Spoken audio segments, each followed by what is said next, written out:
गोरखा हित सर्वोपरि। नमस्कार हमारे दर्शकों को आज हम सीधे बातचीत के जरिए नीरज जिम्बा जो बीते एक हफ्ते से पहाड़ सिक्किम की राजनीति में सबसे पहले पेज और सबसे सुर्खियां बटोरने वाले व्यक्ति है, उन्होंने आज एक विवादास्पद बयान फिर से दे डाला है कि भारतीय जनता पार्टी यदि स्थायी राजनीतिक समाधान अक्टूबर से पहले नहीं करती है तो वह पार्टी के विधायक पद से इस्तीफा देंगे। नीरज जी, आपका स्वागत है। नमस्कार, थैंक यू सो मच, प्रणाम। सर, सबसे पहले ये कि 2021 का जो भाजपा का सपना है बंगाल में सरकार बगैर विधायक बगैर नीरज जिम्बा के, ये कैसे मुमकिन है? ना, उससे पहले भाजपा का सपना बंगाल में आने से पहले भाजपा का संकल्प पत्र में तो कहीं नहीं लिखा है कि 2021 में भाजपा सरकार बनाने के लिए उन्होंने कोई संकल्प किया है। लेकिन नरेंद्र मोदी साहब का जो गोरखाओं का सपना मेरा सपना वाला स्टेटमेंट है और भाजपा के जो संकल्प पत्र में गोरखाओं का सपना का उल्लेख किया है, जो पीपीएस स्थायी राजनीतिक समाधान के लिए उनका प्रतिबद्धता जो जाहिर किया है, वो पहले सपना पूरा पड़ेगा और 21 में ऐसे ही भाजपा आ जाएगा। भाजपा का आने का और बंगाल में सरकार बनाना तो तय है। 200 सीट से हम उसमें बनाएंगे, लेकिन पहले तो गोरखाओं का सपना भी तो पूरा करना पड़ेगा, इस पे चर्चा होना पड़ेगा। जिस तरह से सर आज आपने बयान दे दिया, तो आपने पहले भी बयान दिया था कि प्रचंड बहुमत से बंगाल में भाजपा सरकार बनाएगी, तो क्या आपके बयान से माना जाए कि सरकार बन जाएगी लेकिन विधायक नीरज जिम्बा जी उसमें नहीं रहेंगे? इस तरह का बयान देने की जरूरत क्यों आन पड़ी आप? इसलिए जरूरत पड़ा, इसके ऊपर भी एक संदर्भ है। भाजपा के ऊपर हम नहीं बरसे, भाजपा का होम मिनिस्टर या भाजपा का सरकार के सेंट्रल गवर्नमेंट को मेरा कुछ कहना नहीं है। बेसिकली क्या हुआ कि कल 21 तारीख को हमारे घटक दल के विनय पंथी गोरखा जनमुक्ति मोर्चा का शायद 2 प्रतिनिधि होम मिनिस्टर से मिले हैं और उन्होंने ये आश्वासन दिया, उनका तरफ से ये आया है, ये कहीं पीआईबी का रिपोर्ट में होम मिनिस्टर साहब का कोई स्टेटमेंट नहीं है, होम मिनिस्टर का ट्विटर हैंडल में भी नहीं है और हमारा ऑनरेबल एमपी राजू बिष्टा का ट्विटर हैंडल और फेसबुक में भी ये नहीं आया है। लेकिन गोरखा जनमुक्ति मोर्चा की तरफ से ये आ रहा है कि उन लोग का होम मिनिस्टर के साथ एक अपॉइंटमेंट था और होम मिनिस्टर ने ऑफिशियली ये डिक्लेयर कर दिया है कि 15 तारीख तक एक ट्राइपार्टाइट टॉक होगा। हम लोग एक अलायंस में वोट जीते थे, उठे थे, खड़े हुए थे। हमारा एक कॉमन एजेंडा है कि यहाँ पे परमानेंट पॉलिटिकल सोल्यूशन होना चाहिए। परमानेंट पॉलिटिकल सोल्यूशन के लिए हम प्रतिबद्ध थे, हम चुनाव में भी साथ ही गए थे। लेकिन आज ये बोलते हैं ना कि अकेले अकेले जाके ऐसे इश्यू को डाइल्यूट कर रहे हैं ये लोग कि यहाँ पे अपना चुनावी मुखौटा पहन के अपना वर्चस्व कायम करने के लिए अलायंस पार्टनर को जो दरकिनार कर रहा है, ये धर्म, ये पॉलिटिकल धर्म वो नहीं निभा रहे। सो दिस विल हैम्पर, ये अलायंस को हैम्पर करेगा। बंगाल में तो आ जाएंगे लेकिन पहाड़ में आना ये अभी प्रश्न चिन्ह हो जाएगा। अलायंस को एक रखना चाहिए, एक बड़ी बात कह रहे हैं सर कि आप पहाड़ में भाजपा के लिए रास्ता मुश्किल होगा, ये बड़ी बात आप कह रहे हैं सर। साथ में ये भी आपसे ये चीज जानना चाहता था मैं आपसे कि पहाड़ में जिस तरह से आपने कहा का प्रश्न चिन्ह है, कहीं ना कहीं वह प्रश्न चिन्ह गठबंधन में एक बिखराव जैसी स्थिति आ जाती है जब आपकी तरफ से इस तरह के फायर ब्रांड बिल्कुल बयान आते हैं। तो सर आपको लगता नहीं कि आपके गठबंधन के ऊपर भी प्रश्न चिन्ह है? गठबंधन के ऊपर तो बहुत बड़ा प्रश्न चिन्ह है, क्योंकि गठबंधन में सिर्फ गोजामुमो नहीं है।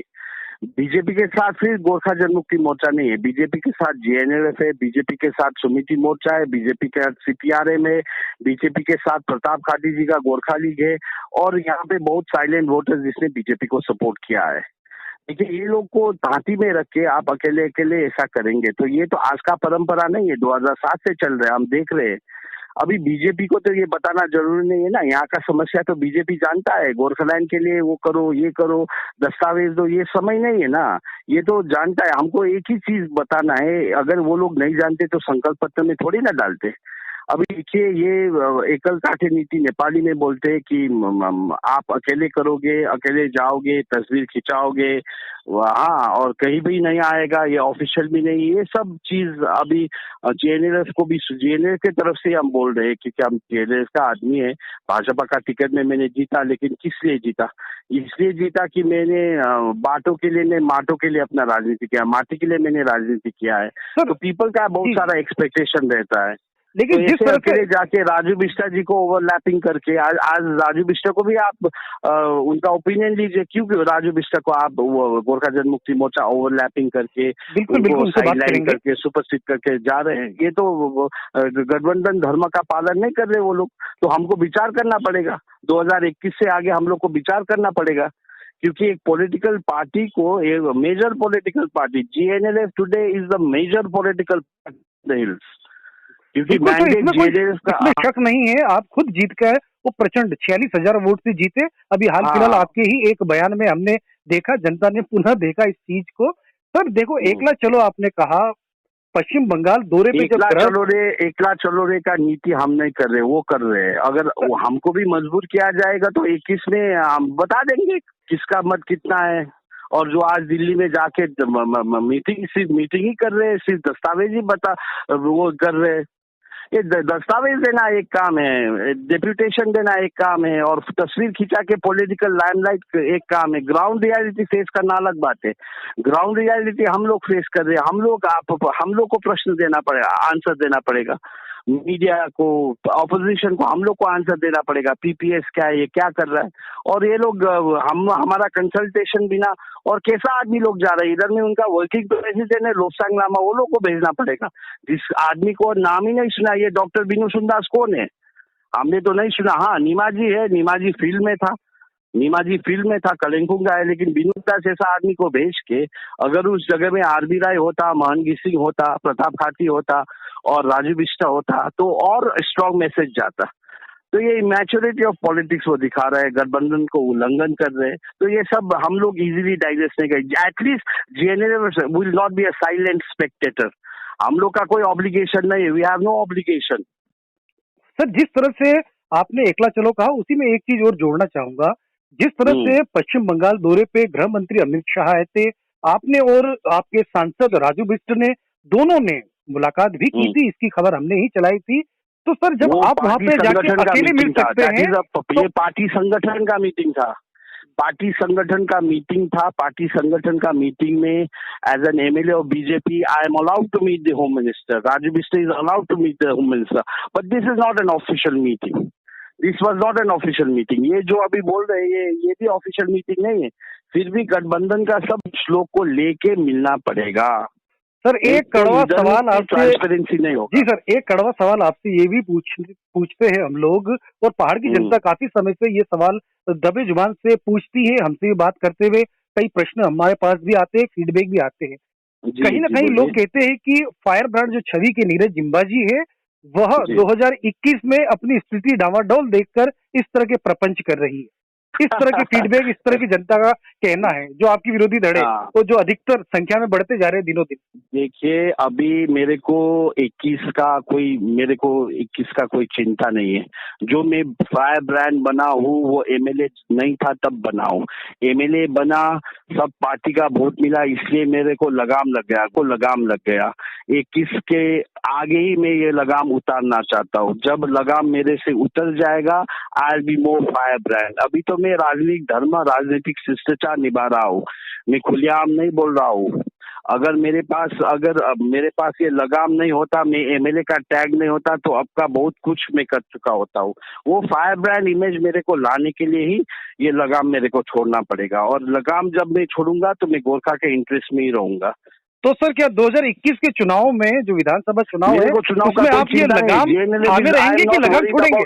I am not worried about MLA. MLA is a very small thing for me. बहुत छोटा चीज है एमएलए सीट के लिए हम नहीं लड़े। हम सुभाष बात का बात करते हैं।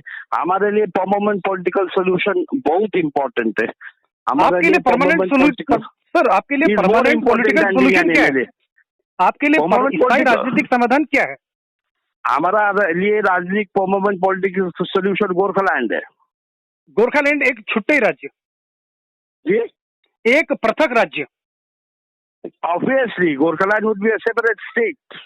कहीं ना कहीं सर आप एक पुरोधा रहे हैं और एक बड़े कट्टर समर्थक रहे हैं 6th शेड्यूल के। कहीं ना कहीं माना जाए कि आपको, अगर आपके गठबंधन में इस तरह का बिखराव आता है, तो आप 6ठी अनुसूची जो अनुच्छेद रहता है उसको छोड़ के आप गोरखालैंड राज्य को बिल्कुल फेवर करेंगे और 2021 चुनाव से पहले आप ये पूरी तरह से मन बना चुके हैं। हम लोग का ये मानना है कि 6वीं अनुसूची गोरखालैंड राज्य तक जाने का एक सस्ता एक रास्ता है। अगर केंद्र सरकार ये गोरखालैंड नहीं दे सकता तो कुछ ना कुछ दे सकता है, तो 6वीं अनुसूची हम मांग कर लेंगे।